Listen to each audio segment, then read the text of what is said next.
આજના લેક્ચરમાં આપણે જોઈશું કે HTMLમાં લિસ્ટ કેવું હોય છે, એના કેટલા ટાઈપ હોય છે અને કેવી રીતે બનાવી શકાય. તો બેઝિકલી લિસ્ટ 3 ટાઈપના હોય છે. એક ઓર્ડર લિસ્ટ, બીજું અનઓર્ડર લિસ્ટ અને ત્રીજું ડેફિનેશન લિસ્ટ.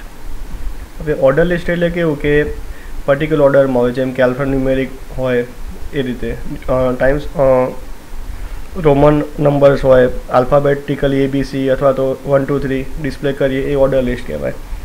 તો એની સિન્ટેક્સ આ પ્રમાણે છે. ઓર્ડર લિસ્ટ એટલે ઓર્ડરનો O અને લિસ્ટનું L, એમથી લઈને એને પ્રિફિક્સ બનાવ્યું છે OL અને /OL એની સિન્ટેક્સ છે. અને એની અંદર જેટલી બી લિસ્ટ આઇટમ હશે એના માટે LI ટેગનો યુઝ થાય છે. અને LI કરીને LI અને /LIની વચ્ચે જે બી આપણે લિસ્ટ મૂકવું હોય એ આપણે મૂકી શકીએ છીએ.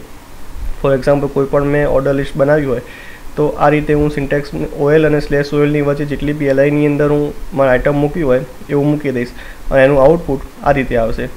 જેમ કે અત્યારે બાય ડિફોલ્ટ આપણે એનો કોઈ પણ ટાઈપ નથી આપ્યો એટલે બાય ડિફોલ્ટ ન્યુમેરિક બની જશે 1 2 3.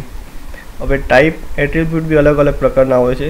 જેમ કે મારે ન્યુમેરિક બતાવવું હોય તો હું એનું ટાઈપ =1 કહીને એટ્રીબ્યુટ મૂકી દઉં તો અત્યારે જે રીતે ડિસ્પ્લે થાય છે એ રીતે ડિસ્પ્લે થશે. મારે એને ચેન્જ કરીને લોઅર આલ્ફાબેટ કરવું હોય તો આનો ટાઈપ મારે ખાલી એ આપી દેવાનો, એટલે અહીંયા 1 2 3ની જગ્યાએ સ્મોલ ABC આવી જશે. જો મારે કેપિટલ ABC કરવું હોય તો એનો ટાઈપ કેપિટલ એ આપી દેવાનો અને કેપિટલ અપર કેસ લેટરમાં આવતા રહેશે. મારે રોમન નંબર્સ ડિસ્પ્લે કરવા હોય એના માટે બી I કે કેપિટલ સ્મોલ I કે કેપિટલ I, જે રીતે મારો લોઅર કેસ કે upper case Roman number display કરવા હોય એ રીતે એનો ટાઈપ આપી દઈશ અને એ પ્રમાણે ઓટોમેટિકલી લિસ્ટ સેટ થઈ જશે. એક આનો બીજો એટ્રીબ્યુટ સ્ટાર્ટ કરીને, સપોઝ મારે આ જે લિસ્ટ છે એ 4 નંબરથી ચાલુ કરવી છે તો હું ખાલી એનું સ્ટાર્ટ =4 કરી દઈશ તો એ જે મારી લિસ્ટ નવી ચાલુ થશે એ 4 નંબરથી સ્ટાર્ટ થશે. એક બીજું હોય છે અનઓર્ડર લિસ્ટ. અનઓર્ડર લિસ્ટ એટલે કેવું કે મારે કોઈ નંબર નથી બતાવવા, જસ્ટ ખાલી બુલેટ્સ બતાવવું છે તો હું અનઓર્ડર લિસ્ટનો યુઝ કરીશ. આની સિન્ટેક્સ બી ઓર્ડર લિસ્ટ જેવી જ છે, જસ્ટ ખાલી OLની જગ્યાએ અહીંયા UL યુઝ કરવાનું છે.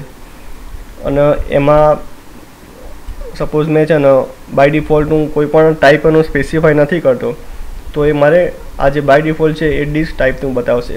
મારો આનું જે બુલેટ્સનો જે ટાઈપ છે ચેન્જ કરવો હોય તો હું સર્કલ બી આપી શકું છું, સ્ક્વેર બી આપી શકું છું. અને ત્રીજું લેટેસ્ટ જે આવ્યું છે એ ડિસ્ક્રિપ્શન લિસ્ટ છે. હવે ડિસ્ક્રિપ્શન લિસ્ટ કેવું કે એમાં જસ્ટ ખાલી મેં DL અને /DLથી લિસ્ટ ચાલુ બંધ કરી દેવાનું. એમાં બે વસ્તુ હોય, એક ટાઇટલ હોય અને એક ડિસ્ક્રિપ્શન હોય. ટાઇટલ માટે DT અને /DTનો યુઝ થાય અને એમાં સિંગલ કે પછી મલ્ટિપલ ડિસ્ક્રિપ્શન બી યુઝ કરી શકું. એના માટે મારે ખાલી DD ટેગનો યુઝ કરવાનો, DD/DT. આનું એક એક્ઝામ્પલ જોઈએ આપણે આનું એક્ઝામ્પલ બનાવીએ. તો સૌથી પહેલાં હું નોટપેડ++ની અંદર એક HTML પ્રોજેક્ટ ક્રિએટ કરું છું.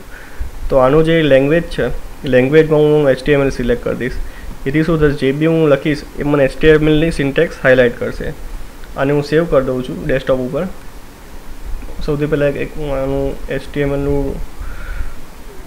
ટાઈપ સિલેક્ટ કરી દઉં, ડોક ટાઈપ HTML એન્ડ સિન્ટેક્સ છે HTML/HTML એન્ડ બોડી. હવે સૌથી પહેલાં આપણે છે ને ઓર્ડર લિસ્ટ બનાવીએ. તો ઓર્ડર લિસ્ટ માટે આનું હું સેવ કરી દઉં છું ડેસ્કટોપ પર. ઇન્ડેક્સ ઓર્ડર લિસ્ટ માટે OL અને /OL અને આની અંદર મારા છે ને જેટલા બી લિસ્ટ કરવા હોય LI અને /LIની અંદર મૂકી દેવાનો. તો સૌથી પહેલાં ચલો આપણે ગુજરાતી ન્યૂઝપેપર છે એના નામ લખીએ તો સંદેશ છે,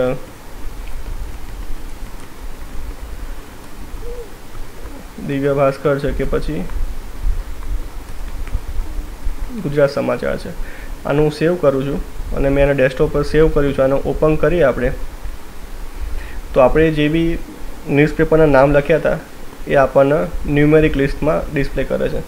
મારે અહીંયા 1 2 3ની જગ્યાએ ABC કરવું હોય તો અહીંયા જસ્ટ ખાલી એક એટ્રીબ્યુટ છે ટાઈપ =A કરી દઉં છું. તો ખાલી આટલું મેં કર્યું અને રિફ્રેશ કરીશ તો 1 2 3ની જગ્યાએ ABC થઈ ગયું. મારે આને કેપિટલ ABC કરવું હોય તો જસ્ટ અહીંયા ખાલી કેપિટલ A કરી દેવાનું. સેવ કર્યું, રિફ્રેશ કર્યું તો આ કેપિટલ ABC થઈ ગયું. મારાને લોઅર કેસ રોમન ન્યુમેરિક કરવું છે તો ખાલી જસ્ટ મારે ખાલી I લખી દેવાનું ટાઈપ =. આનું હું રિફ્રેશ કરું છું તો આ સ્મોલ કેસ રોમન આવી ગયું. મારે આને અપર કેસ કરવું છે તો કેપિટલ આવી જશે. ખાલી અહીંયા રિફ્રેશ કરું છું તો આ કેપિટલ કેસ રોમન થઈ ગયું. હવે મારે સપોઝ એવું કરવું છે કે મારે 1થી ચાલુ નથી કરવી લિસ્ટ, પણ 4 નંબરથી લિસ્ટ ચાલુ કરવી છે. તો એના માટે એક સ્ટાર્ટ એટ્રીબ્યુટ હોય.